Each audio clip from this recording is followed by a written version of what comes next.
Okay, I'm back. Sorry about no video within the past week or so.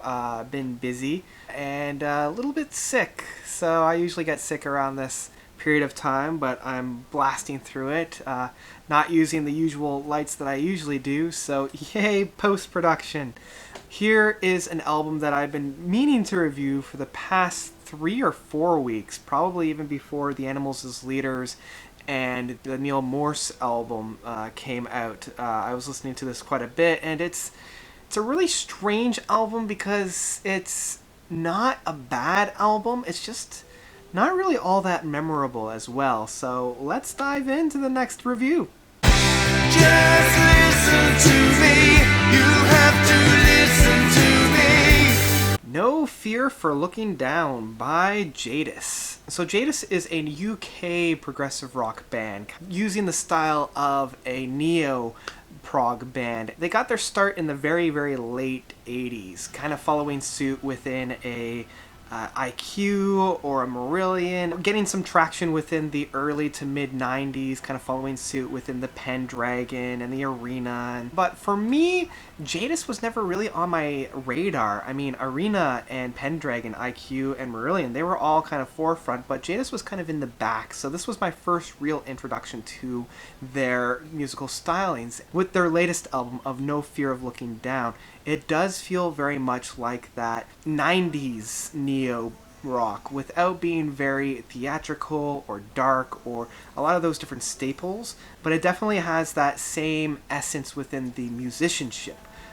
The guitar work and a little bit of the keyboards at times as well definitely draws tributes to a lot of those bands of the time. But within this album of No Fear for Looking Down, like I've listened to this album now for a good month, and it's really hard to form a kind of a stance on this album. Every time I listen to it, it's like holding on to water. Just nothing really sticks for me. The most memorable song on this album, at least for me, is the opening track of Listen to Me. I do enjoy just how the band uses all the different sounds. The guitar work is blended very well on those interlayingness, and I wonder if the band uses this as more of a crutch by having so many things going on at the same time, but it does harmonize very well. I do like how they use the synthesizers in more of like a padding of the music as opposed to kind of bringing the music forward, paired very well with the strumming of the guitars and the forefronts of the electric guitars. And this style has been done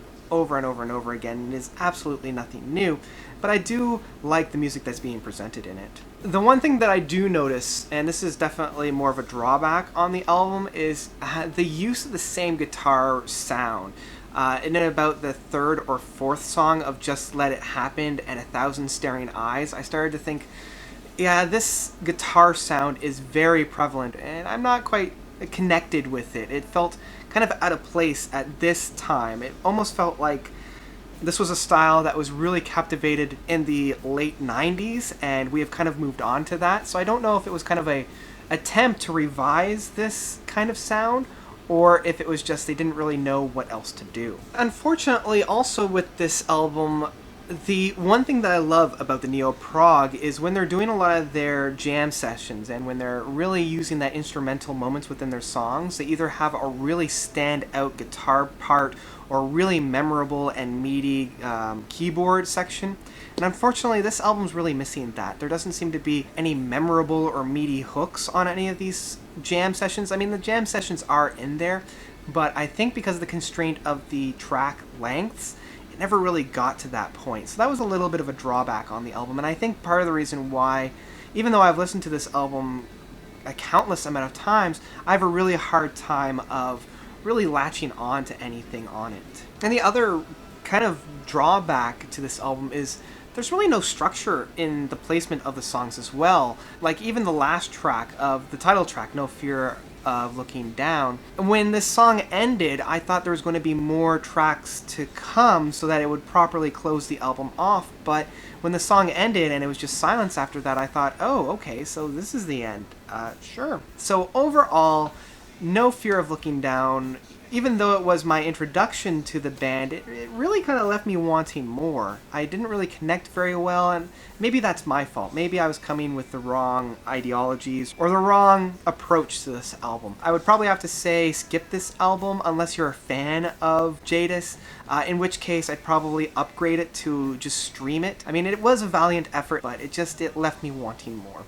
So that's about it for Jadis' new album of No Fear for Looking Down. What did you guys think of this? Especially you guys that are more fans for Jadis. Let me know how this compares to their past works. I know that whenever I discover a new band and talk about it with you guys, you always say to check out past albums or to think about it in a new way. So let me know what you guys thought by commenting down below. I'm really interested to hear what you guys think about that. And thank you guys so much for watching. You guys, as always, are the best. And until next time, notes out.